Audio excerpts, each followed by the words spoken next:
Okay, so we're live. What's the best thing about this? Well, we just found out that after many years. Now, let me give you guys the history. Waco has been around since 1975 is when they actually tried to start it. And the person who was doing it was Mike Anderson, originally from New York. They relocated to Texas and Oklahoma. I know this because I spoke to Mr. Anderson many years, for many years. Okay, so Waco is the biggest kickboxing organization in the world. However, in the United States, it's never really had too much of a presence. Now, and today was just announced that literally Waco has now been IOC approved. In other words, Olympic, International Olympic Committee approved. Now, just because a sport has gone to the Olympics doesn't mean that we should be participating in this, right, guys? I mean, let's think about this.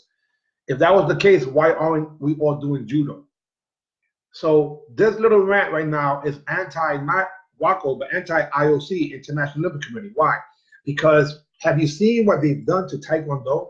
I mean, Herb Perez really made a big stink about it. But man, if you ever watch Taekwondo, I mean, they have a technique they allow called a scorpion kick.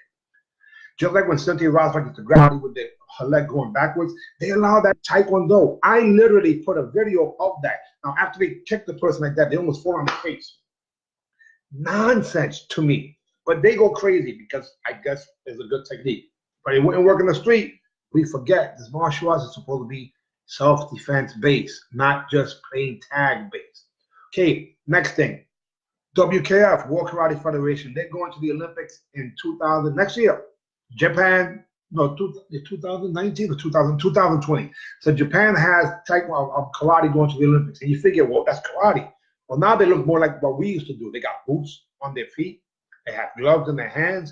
And one thing we never did, they actually allowed that scorpion kick too. When I put a video of these guys hugging each other, lifting the leg up and throwing the kick backwards, barely touching the person, and then almost falling down. And they give a point for that. It is madness to me personally. Okay, so now what happens? Waco, according to the rules that the IOC established, allows an open hand technique, open hand, like this to the body, open hand to the body. So using the whole premise of self-defense, martial arts being self-defense, how could that be actually striking? Not to me. So what do we have? We have a situation where we're being recognized via our martial arts internationally. But what are we showing? We're showing things that don't look consistent with before we got there.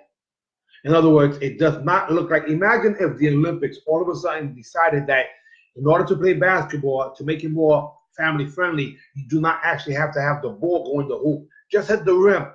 Just hit the rim. That's close enough.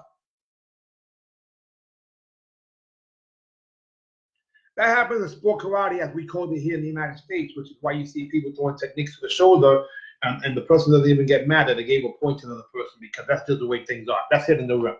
Okay. I've been recognized by the IOC to be a member of the Olympics. Don't mean that they're going to be in the Olympics. I'm not sure that's going to happen, but the point still is that it's a major thumbs up to that organization. However, I spoke to one of the presidents of Waco, meaning one of the country presidents, and I asked them a question, and the question was this: where did you guys learn sport karate? Because the Americans, by the way, we invented this. We invented it. The Japanese had their version, and then we did a modern version with gloves and so on and so forth. Hence, you see events going back to the 1960s and even 70s when they started using gloves, when Grandmaster Junior invented. But we were the ones that invented this thing. Okay, so why do they allow techniques which the back fixed to the body while the person's leaning away? And that's a technique. In other words, how could that stop anybody in a fight? The answer, it can never do it. So why would they give a point for that? I wanted to find out. So I told the guy like this: can you line up the person who came up with that technique? Bring them to me so I can punch him in the mouth? Because they made our sport look like crap. This is my attitude. It's the truth. I was pissed off. And I told the guy that. He said, man, I agree with you. I hate that technique. And the way they're fighting is horrible. I'm like, what? So I said to him, then why you allowing that to happen? He says, because every time I vote, I get outvoted. I get outvoted. In other words, other countries when it comes to the Olympics, it's probably the biggest thing that can ever happen to them. See, unlike in America, a country pays them and pays salary to the athletes. Not in America, but in other countries, they do. So to them, that's the biggest ticket they can ever have. So I asked the guy, and this is what he told me. He said, listen, the IOC, we hate the rules. I sit on the committee, but the IOC is the one that the ultimate says makes the rule. And I said, so why would you be involved with that? He says, because our athletes will get paid to train if it was approved. So I said to him, oh, so you sold out for the money? He said, yeah. I said, well, I'd rather have one of my friends sell out for the money. My point still is there's a huge opportunity. I see. But there's a big divide. Martial arts is self-defense based, not tag based. Just because it's a sport-ish doesn't mean you take away the martial art part. I can't even spectate and watch one of those traditional karate matches anymore. A few years ago I could. But now with everybody trying to do scorpion kick, it looks horrible to me. Maybe it looks different to you. So going back to some history for whatever it's worth. We here in America are known as kickboxers worldwide. In other words, if you have gloves and equipment on your feet, up until recently, because WKF, World Karate Federation, formerly known as WOKO, did not have that equipment onto the people, until the Europeans took over, and then the IOC actually recognized it. And again, Japan is going to have karate as an Olympic sport. But before that, in 1975, when they approached to petition sport karate, they approached me and Mike Anderson. I'm not sure if George Brockton was there, but they were trying to get WACO to develop a real sport. Because in this is the history. 1974, they had the kickboxing, the PK, the Professional Kickboxing Association. They had the World Championships. That's where, rest in peace, Joe Louis, Jeff Smith, Bill Superfoot Wallace, and Isaias Duenas became the champions. Ramon Smith actually beat, rest in peace, to Howard Jackson and eliminated him. Otherwise, there would have been 4 Americans that would have been standing there. So if you see, that's that famous picture where they got a Stars and Stripes uniform. That was 1974. The promoter of that was Mike Anderson. When Mike and the color commentator, him and Teddy Serrano. When Mike tried to do it again the following year, Lou Knowledge, executive vice president, executive producer of sports for ABC, said, you can't do that. You have to go out and develop a real sport. Where's the local champions and the national champions? You know, it has to be legit. So he had to go develop a sport. So he sold the PKA for $1 to the Quine, Judy and her husband, and Don Quine. And then they meaning him, he went over to Europe and started WACO. But when they're petitioning for the IOC, and at the time, WACO was World All Styles Karate. World All Styles Karate Organization. I think that was the name of it. World All Styles, something like that. And I can backtrack. This stuff, you know, I'm just a little rattled right now because of what happened to our sports. It's so crazy. I can't even watch it as a spectator, and I want to make sure that we have an alternative to that. So anyway, going back to the IOC. So at the IOC, when WACO tried to petition sport karate, as we did known it here, or point karate, they said, no, it's too late. The Japanese already petitioned karate. Why don't you call it kickboxing? Because you're boxing, you got gloves on, and you got kicks, so it's called kickboxing. So that's where the word kickboxing came about, as far as I know, in 1975. Because before that, or even after that, they called it full contact karate. It was called full contact karate. Very similar to what you see today, those traditional guys, they have a thing called combat karate. Listen to this. Combat karate, full contact karate, they already had that. And these guys in combat karate today are throwing techniques all crazy. They're getting away from the karate part and they don't know how to box. Side note, what they're trying to do was already done. A lot of these things that they're trying to do again were already done as failures, or some of the stuff was done as successes, and they forget about it and they start messing around. So that's why when the situation today in sport karate or sport martial arts or kickboxing, whatever you want to call it, that's worse now than what it used to be. So again, going back to historical facts. Historical fact is that WACO originally started doing tournaments Americans was the ones that were modeling after, and it was an American behind the scenes in partnership with George Bruckner from Germany, who was the face man of this thing. They also had a tournament day, meaning Mike Anderson had a tournament called the Top 10 Nationals, and the Top 10 Nationals was an event that was promoted with Fred Wren, also from Texas, a former Taekwondo fighter, and they started the Mars system for ratings. All this stuff is our history, guys. A lot of you guys don't know, but now you're going to learn it for the first hand, and you can test it if you want. And if I'm wrong, please someone correct me. But so far, I think I'm doing pretty freaking good.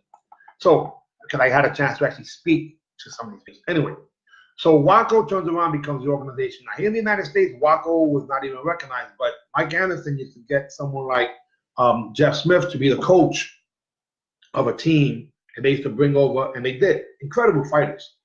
1981, I believe, is when they fought in Wembley Stadium in England. And that's where Muhammad Ali had fought too. And a whole bunch of stuff had happened in the Wembley, maybe the Olympics too. Anyway, on that team, you had Ray McCallum, you had Troy Dorsey, but you also had John Worley, not John Worley, excuse me, John Graydon and Jim Graydon. You also had John Chung, maybe Helen Chung. You had Charlie Lee at one point, I'm not sure if it was that year. You also had Troy Dorsey and his brother, Tommy Williams, rest in peace.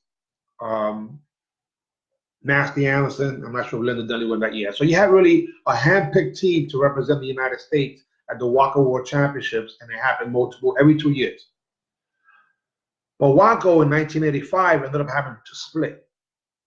And one of the sects of Waco went to Budapest, Hungary, and they had 20,000 spectators there. 20,000 spectators in Budapest.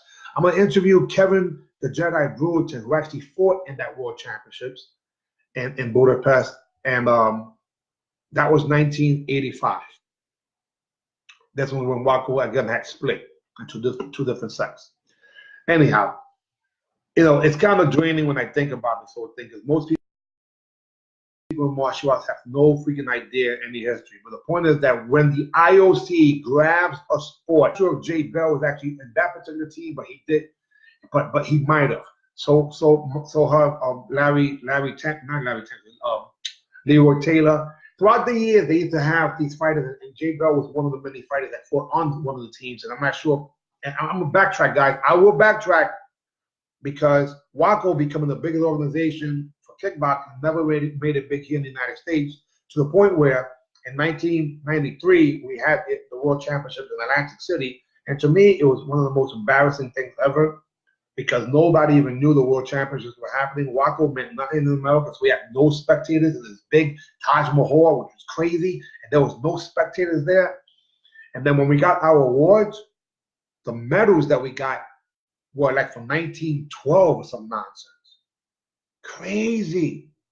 Waco has never become anything here in America. Now, there's a possibility that it will. But what is it that it's selling? A product that I can't even spectate personally. A jab to the body with the open hand is like the rule of thumb technique. So it's almost like you're fencing with a karate glove. In my opinion, that's not something I would do. But you know what? God bless and best wishes to all those people who want to do that. Now, when you want to talk about politics, there's nothing more political than the Olympics. Because remember, if you win a gold medal for that country, it makes you above, at least when it comes to esteem, when it comes to at least one thing, better than America and the rest of the world. If your country wins that, you might become a legend. Here in America, how many gold medalists can walk past you and you don't know who they are? Because they might be from tennis, they might be from golf. Yeah, tennis and golf in the Olympics, yeah, even basketball. So Olympics is not really a big thing here in America, because even to get amateur athletes in wrestling is not even that easy. As a matter of fact, they almost got rid of wrestling. Imagine that, the Olympics almost got rid of wrestling. Wrestling is supposed to be the forefather or the foreground of the main sport of Olympia, which is Greek. So the Greek created wrestling, supposedly, and the wrestling was supposed to be almost got eliminated from the Olympics. Taekwondo does not look like Taekwondo anymore. Have you guys seen that? It's all these crazy kicks and nobody goes down, which is insane. Karate is not looking like karate no more. And kickboxing, again, guys, we are known as kickboxers. Semi-contact, light contact, full contact, and as they call K1, which is leg kicks. Those are the fighting divisions in Waco. Also, in Wuma, George Bruckner in 1991, according to my partner, the president of Walmart Worldwide, Detlef Dicker himself, Richard Hopkins, he said he was at the WACO World Championships in 91. I believe that was in London. And that Mr. Bruckner was not happy. So he looked at him, he said, "Sir, you shaking your head, why, you're not pleased?" And he said, "No, I don't like the direction that the sport's going." That was 1991. Well, I can imagine, rest in peace, how he must have been flipping in his grave in 1993 when America finally hosted the World Championships and there was nobody there as a spectator. Most of you guys don't even know this happened. Most of you guys don't even know any of this history. But kickboxing to the knockout, as we call it, full contact karate, was allowed and is allowed at WACO tournaments. So you have two different types of competitions. You have the ring sports and what they call tatami. Tatami is the flat surface where we would do the sport karate and form, so on and so forth. Now, this is the truth. Not sure what year it was. I'm gonna estimate probably somewhere around 2007 or 6. I was speaking to Mike Anderson on the phone pretty often because he brought back top 10 here to America. And when he did that in terms of equipment, because that was only done in Germany with our guy Peter out there. And so when he brought top 10 back to America, I was helping distribute the top 10, which was predominantly the headgear, because that was like the main thing that they actually had. And that used to be the official headgear for the Olympics back in the day, just so you guys know on a side note. But anyway, as I'm speaking to Mike Anderson, I said to him, "Listen, I would love to become the president of WACO here in America, because I know what to do in terms of distributing, what would be making the regions and so on and so forth." And he gave me the phone number for Mr. Falzoni himself. Falzoni was the president at the time of WACO, Enzo Falzoni. He gave me his mobile number, and I called him to Italy. And I asked him if I could become president of WACO here. He said that couldn't be done because the person already had paid him to continue the sanctioning, but that I can have the ring sports. Over the phone, Mike Anderson gave me his number. I called them. I'm speaking to Enzo Falzoni over the phone, the president of WACO, to trying to get WACO here in America, as crazy as it sounds. And again, some of you guys may think, is that true? I don't have to freaking lie. I do have so-called juice with these people, at least in the beginning, until they start listening to nonsense from other people who throughout the years have started rumors. Oh, by the way, yeah, that lawsuit, or I should say that cease and surrender from slander, those letters are going to go out in a few days for you guys who've been lying about it. There's 2 guys in particular, which is crazy. Anyway, side note. Anyhow, so what's the deal? The deal is that if you want to fight point karate, or as I call pointless karate, now you can go as far as IOC with that. It's happened. WACO, congratulations, has now been recognized by the IOC. However, as a side note, I hate the IOC, the International Olympic Committee, has made all of our sports look completely different from what they used to be. I would not be shocked in the future they will allow just fancy dribbling and just hit the backboard or the rim, even in basketball. Because in boxing, I mean, I don't even understand what kind of rules they are. You know, you may watch one person beat the other person up, and the other one wins because they have their own rules, and their own rules is politics. Taekwondo looks horrible to me. Yeah. Like the hitting pass, nobody goes down. It's horrible. Karate, they already watered it down to the point where a scorpion kick is allowed there too. And WACO already allows the slap fist too, as they call the European tickle technique. Back fist to the body is a point in WACO.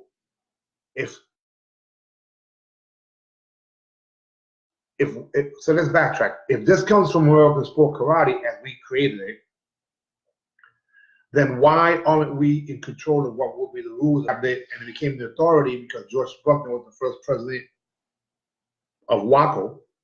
That means that they started making some adjustments, even to the point where George Bruckner, who knew better, because him and Mike Anderson were partners, did not like the way the direction the sport was going towards.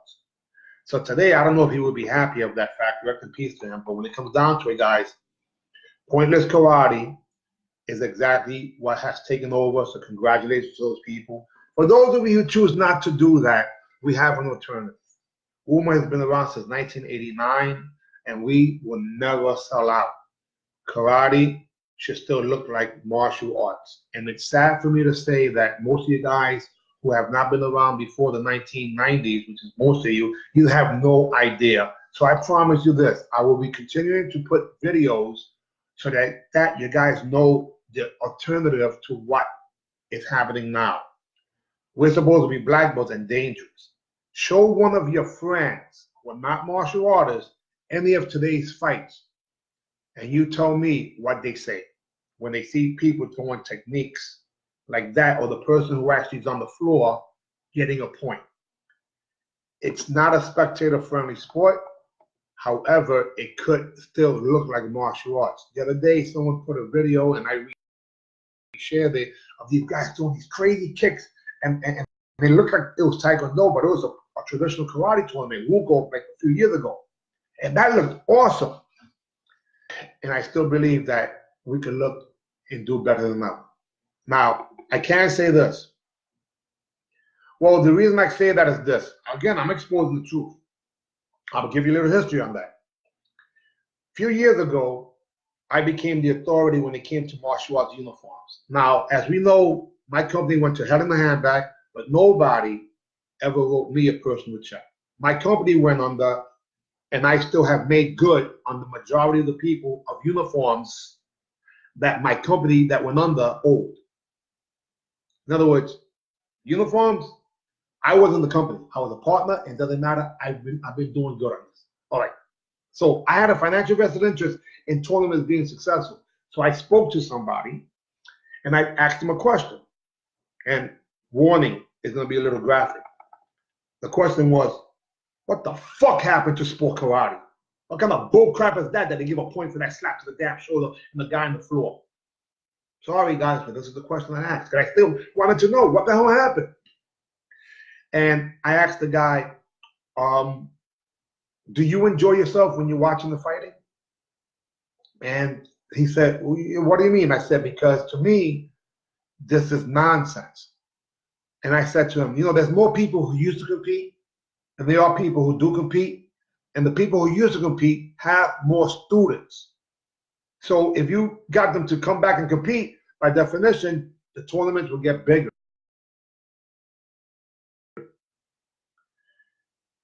And I said, if you guys are worried about safety, understand that Grappler's Quest and Naga are 2, 3 than what we have, and they started 30 years after us. Actually, more than that. So the guy says to me, okay, whatever, we finished the conversation. I got a phone call from another guy. And he says to me, we're going to do what you say. I'm like, what? In other words, what I was saying was that if you throw a kick, like the damn knee. If you throw a punch, have a closed fist, unless it's a technique like a ridge hand. And these people weren't even throwing that. And I said, the hand has to be the glove. Just little basic stuff that you wouldn't think is a big deal. So they had the tournament. It was at the Diamond Nationals. I was not allowed to set up. I was not allowed to set up because Asian World had an exclusive to setting up, so the Rexus weren't allowed to set up. So I got a phone call from my friend Garth Vince, and I asked him, how did it go? He said, they made it another division. I said, what? And they call it the super fights. I said, what? Wait a minute. So you mean to tell me that instead of them doing karate the right way, they started a whole separate division? In the meantime, they got me to, at the Battle of Atlanta, to do a commercial, not thinking that they were going to do that. First time in over 20 years, you know, the real point karate, you actually have to hit the target to get a point. What a concept. You have to lock the knee. You have to actually stay on your feet. You have to be in control, showing your power. Something within those lines. And I did this commercial promoting the Diamond Nationals that year.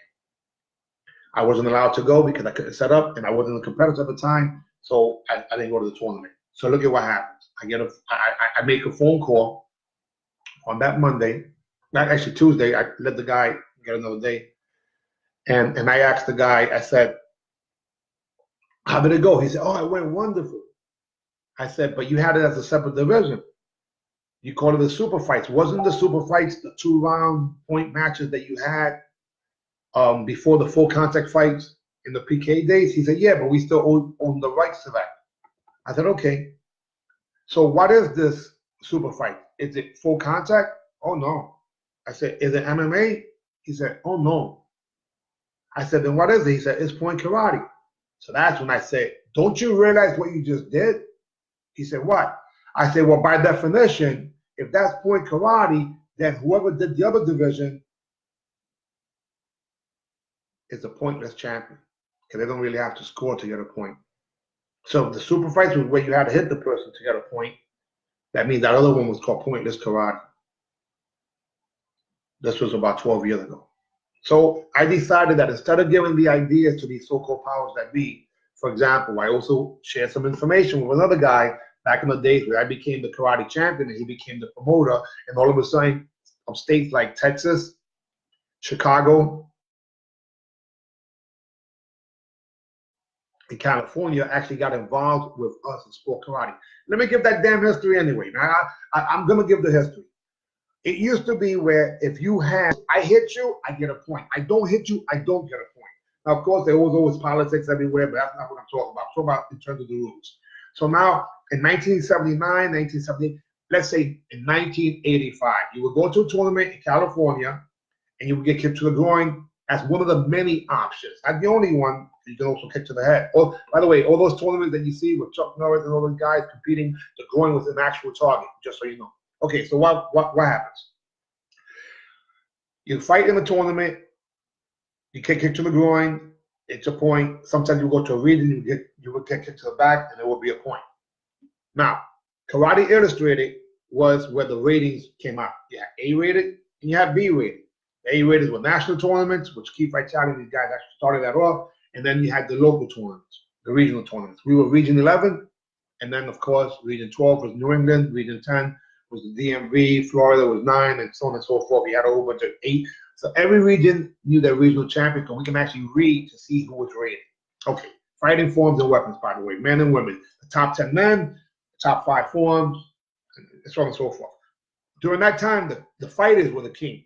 In order to have an A-rated tournament, you had to have 5 of the top 10 rated fighters at your event. So the promoters had to fly the fighters in it. For some reason, they weren't coming. And then you had to have a portion of the forms competitors and a portion of the women and a portion, so that it was based on the quality of the competition dictated what was going to be an A-rated tournament. And the way they determined that was by having the top rated people, the seeds, actually go there. And that's what made it into an A. It wasn't money. It was quality of the event. Karate Illustrated, Ronaldo Barden, which I hope I can find Ronaldo Barden. I know he's around. I'm not sure he's my friend on Facebook. I want to interview him. But Ronaldo Barden was the one that had Karate Illustrated, Saturday Kick, and Sunday Punch, which was the insert, or I should say the second half of the magazine, where they had all the sport karate ratings and the results. Then the rest of it had the regular traditional stuff like what you would see in Black Belt magazine. But on the inside, second half was our section, which was Saturday Kick, Punch, Karate Illustrated. And we used to dream of being on the cover, and a lot of people did. I didn't get a chance to, because everything changed. And when it changed, look at what happens. Karate Illustrated said, we're not going to rate the tournaments anymore. You guys can control it. So the PKL popped up, the Professional Karate League, which became the rating system for what ended up becoming NASCA promoters.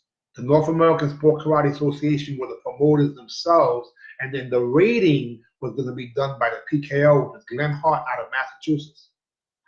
So the people who were the promoters included the U.S. Open, the Battle of Atlanta, the Diamond Nationals, and a handful of other ones. However, Karate Illustrated also had tournaments in Texas, Chicago, California, and New York. Even New York had the All-Americans. When NASCA got together, there was no All-Americans from New York because they were predominantly Taekwondo. And then all of a sudden, you didn't have things like the Fort Worth Pro-Am, which was what was a Karate Illustrated rated tournament, and a bunch of other events. Because look at what happened. This is crazy. And again, some of you guys think I'm just ranting, but I'm giving you guys some history on historical facts, and you can look it up. And I'll challenge anybody on any of these things, because 99. So look at what happens now. NASCA becomes the promoters. First president of NASCA, Cesar Barkowski from Canada. Second president, and by the way, he had an event during that time called the Crunchy Nationals. Now, Crunchy was a product not popular here in the United States, but in Canada, and it was owned by Cadbury. So this guy had a corporate event sponsored by a chocolate company called Cadbury, and Crunchy, which had even a commercial up in Canada, martial arts, and so on and so forth, had the Crunchy Nationals. And Cesar Barkowski from Canada, Toronto area, had a tournament in Etobicoke, which is a suburb of Toronto, and he became the first NASCAR president. This was around 1986, 86, 87, because some of the stuff blurs. You know, this during the time I got my jaw broken by Billy, so maybe I forget some of the details, but most of it is good. If not, we'll look it up. So PKL became the ratings, and what PKL did was, if you became a member of the PKL, they would buy advertising space inside of Karate Illustrated, which became Karate Kung Fu Illustrated, and they bought advertisement space to put the ratings in the magazine. NASCAR was the promoters, PKL was the ratings. And then the following year, NASCAR started their own NASCAR ratings, and they got Mark Reeves, a student, former student of, rest in peace, Ken Eubanks and Marty Eubanks, who was a computer whiz, to actually have their own ratings and magazine for what was to become NASCAR. Now the PKL now says they had the ratings and they had members, started their own tournaments. So sometimes you would go to a tournament and there was NASCAR A-rated and PKL A-rated. And at some point where there was 3As, 4As, 5As, and they got crazy. So in 1988, 30 years ago, I was the #1 rated fighter up until the last event of the year. In other words, I was winning the race. And that event was the US Open in Florida. That was the last one, which makes sense because if you're going to go to Florida, go in the winter. Anyhow. And by the way, I did not finish #1. I finished #3. That's a whole other thing, interesting story there, but it doesn't really matter. It's not about me. It's about us. Not us. Not us. Not no other crazy spellings, but us. By the way, one of my students just came back from Okinawa, and he says that when they bow there, they don't do anything. They don't say anything. It's a side note. They don't say anything.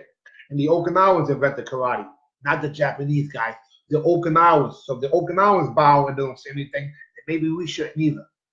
Side note. What the hell do I know? Anyway. Oh, by the way, we say Taekwondo and Taekwondo. We don't say us. But I do say us. All of us working together to try to take things to all the levels.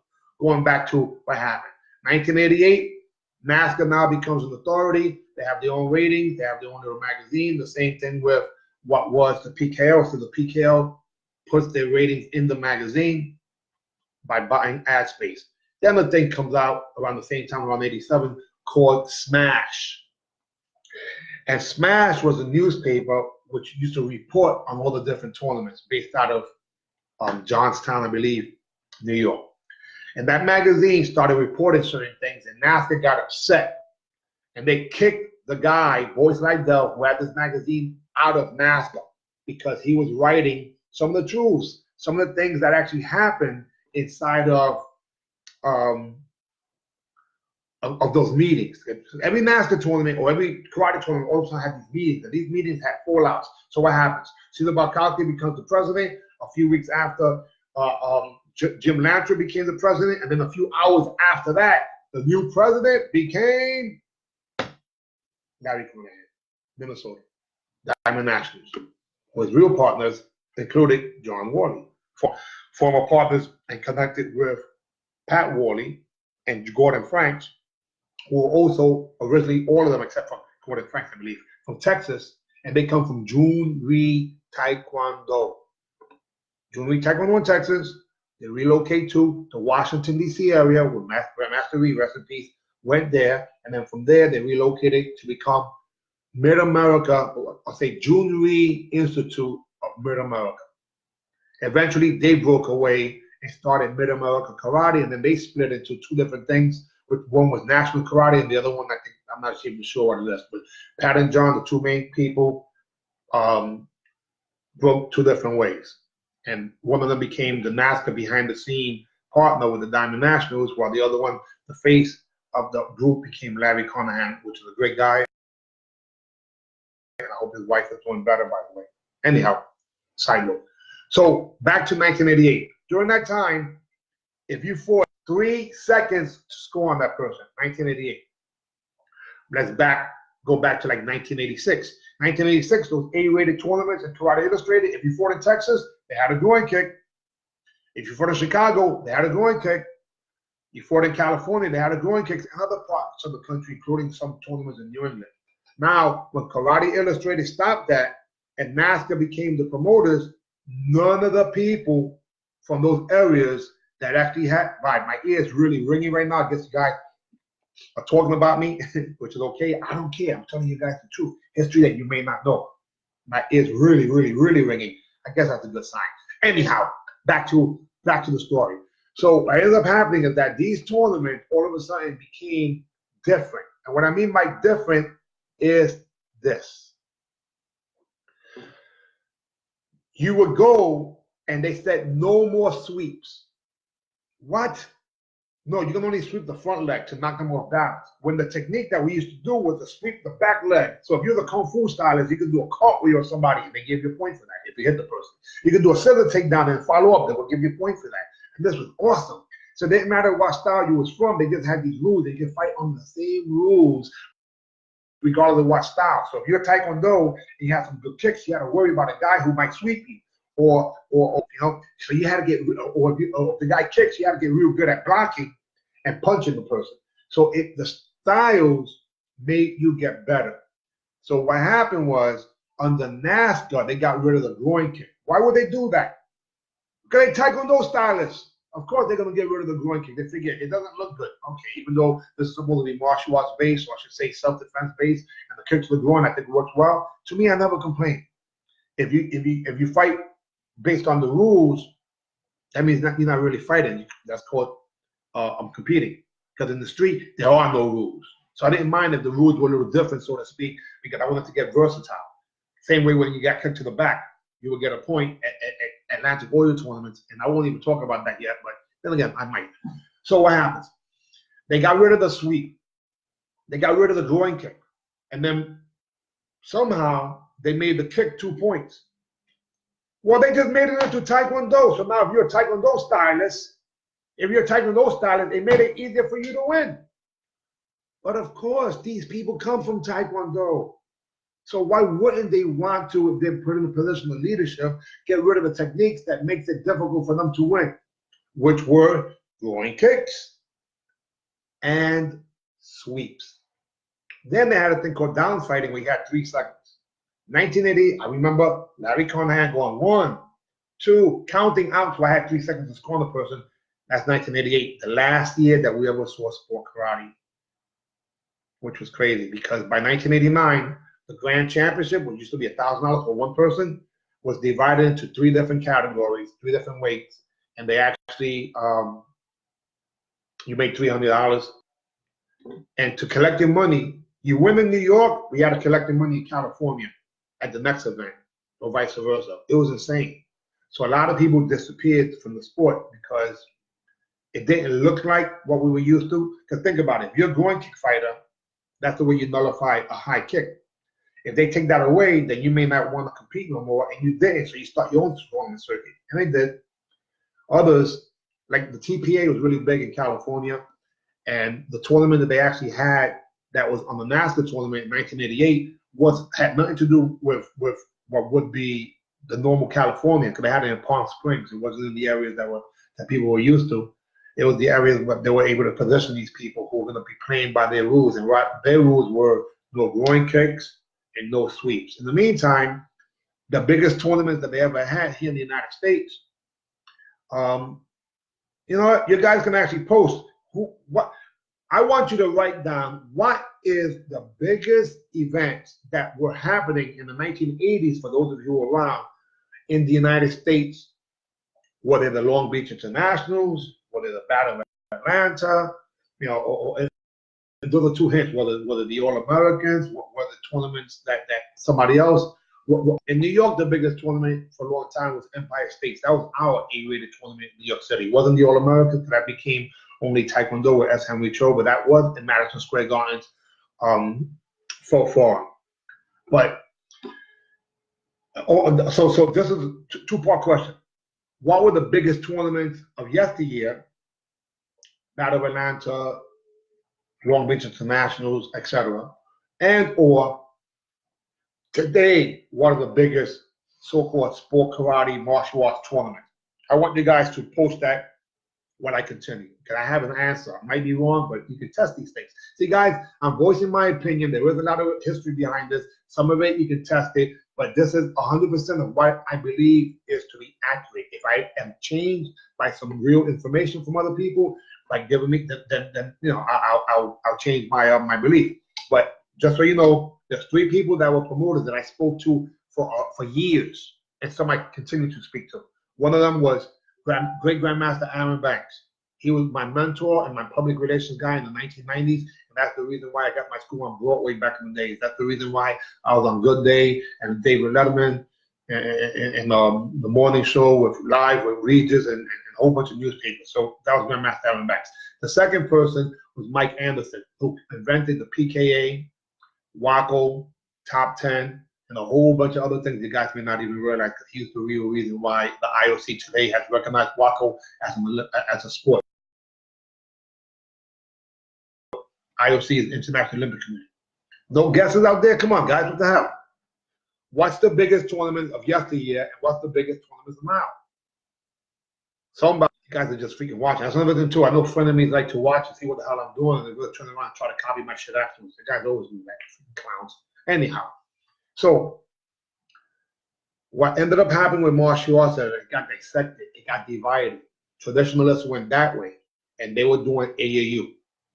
But in the AAU, you got kicked to the back as a point. So before AAU, you had to make sure that you was aware of that. In 1985,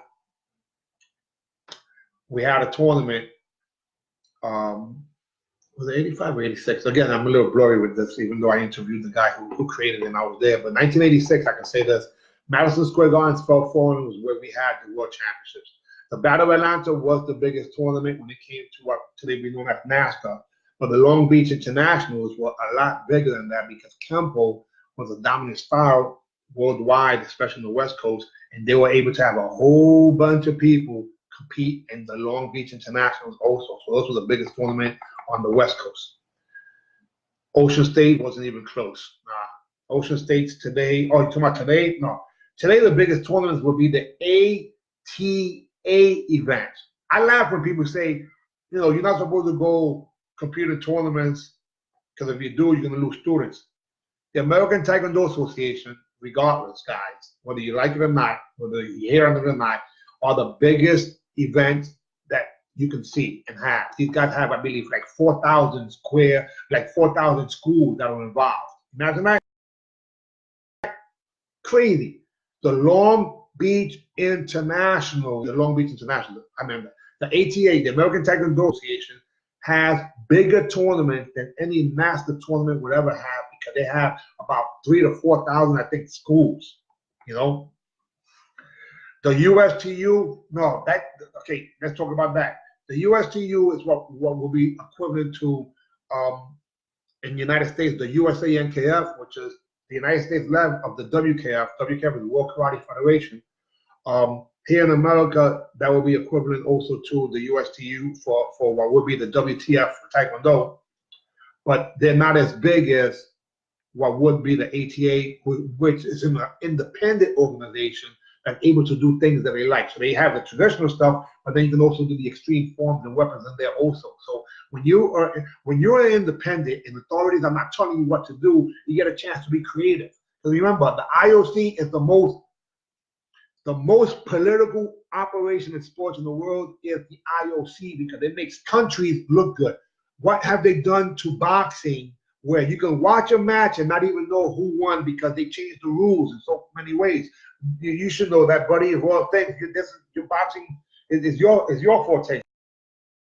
So you should know that. You know this better than me. Anyhow, so people today have all these Corral or model that started with the Budweiser team way back when. But the truth of the matter is that what you guys may not realize is that when teams came about in terms of a circuit, it was a separate tournament. It was black belts only, adult black belt only tournaments that actually had teams. So Harry Krebs had a client called Budweiser, and Harry Krebs was doing marketing. Now, I interviewed Harry Krebs a few years ago for 3 hours, and I shared that with you guys. Now I got to find it. It's one of those Dojine events, you know, because I wanted to get to the source of the information, how we got to this mess where pointless karate world champions worldwide is what we're getting. Because honestly, how can you go to a tournament and it's both the U.S. Open and the World Championships? Which one is it? Now, I'm not the first person to say this. Mike Anderson was saying this all along. How could one event be a World Championship and also a national championship? I don't get that. But that's okay. You know, God bless them, best wishes. Because just to argue the other opposite side, in NBA basketball, there's only one country, and that's considered the World Championships. In baseball countries, and they consider that the World Championships. So I get it. However, it's more exciting when you go to an event and you see like 27 countries, not 100 countries, it's not like that big, but 27 countries is what we had in the Women's World Championships this year in England, you know, this year in England. Anyhow, so getting back to genealogy of so-called point karate and pointless karate, which had happened throughout the years. You know, I got to the point where I didn't want to sound like the old play hater. So I did these videos way back when. You guys can find them on YouTube, called Real Point Karate. And I said, you know what, maybe you're just being an old freaking play hater, man. Give props to the new generation of people. So I said, if that's point karate, then what we did must have been something different. So I started calling it sniper fighting. In the military, special forces, 6 people. Those 6 people, special forces, could do more than 100 people, and they can get into places where they can't. The most important person in the special forces to me is the sniper, because without the sniper, the team can't go in or get out. So in martial arts, most people are involved. They say 80% do some form of exercise, right? 20% of those people might do what would be considered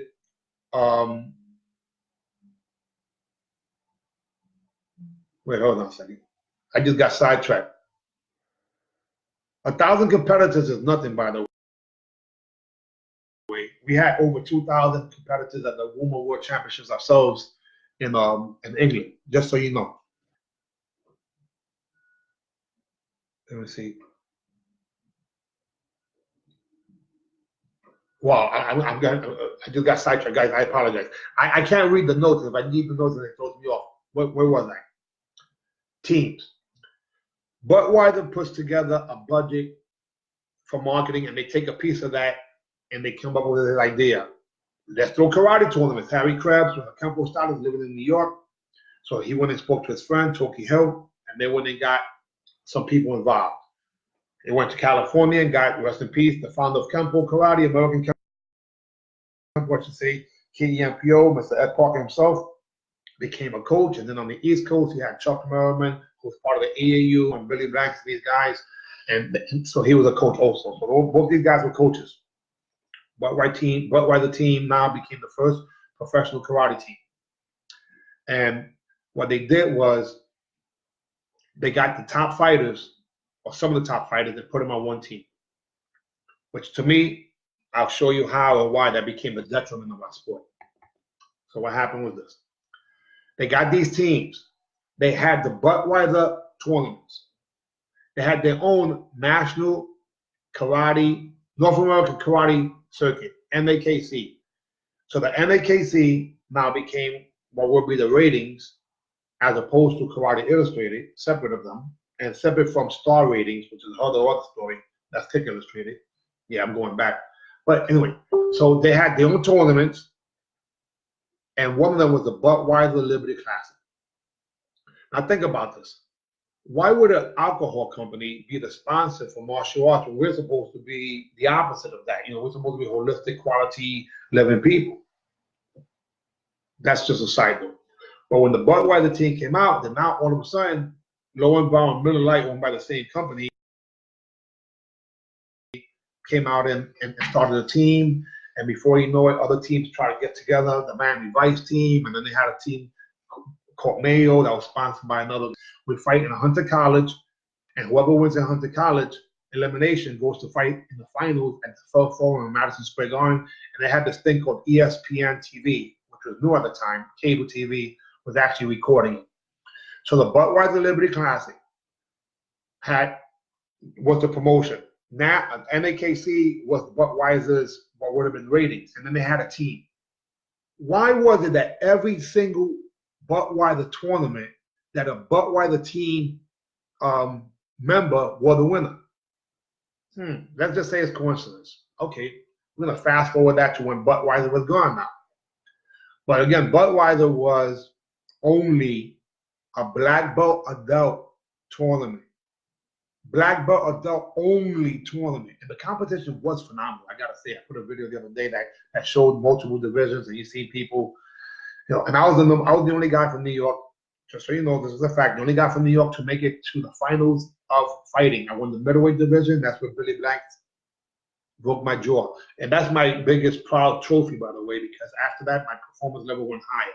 As opposed to, there's a guy who has 2 videos of me beating him. He doesn't show anybody because he doesn't want to be embarrassed. And then there's one video that they showed me that I am beating him. It became the biggest freaking nonsense thing, like I became anti-Semitic and shit just because I showed a video of a real match, and I didn't even break his jaw. Anyhow, still obsessed with him.